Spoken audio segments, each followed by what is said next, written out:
My boyfriend dropped a bomb on me and then got angry with me for crying. My boyfriend and I are currently in the process of relocating. I moved out of my apartment in August and I put my notice in with my job in September. We stayed with his parents for most of October, but haven't yet settled anywhere. We were staying with family friends of his a few hours from where his parents live.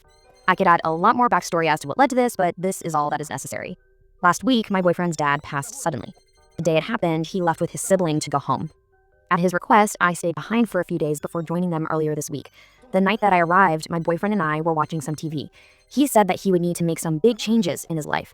I asked what those changes were, and he said that he wanted to stay with his mother on his own for a while without me. He said that he'd then be leaving on his own journey.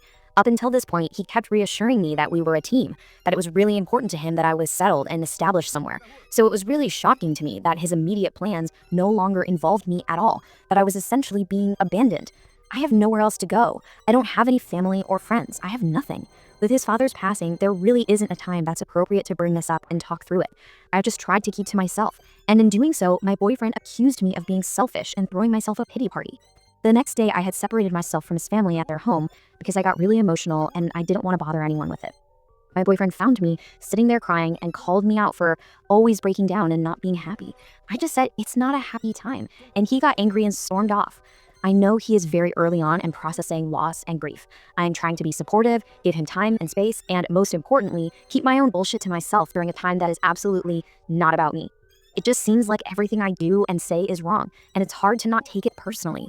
I don't know how he expected me to react when he told me that I'd be on my own, stranded and abandoned with no one and nowhere to go. Was I supposed to be happy about it? I can't help the anxiety and sheer panic that has set in. I'm honestly fucking terrified.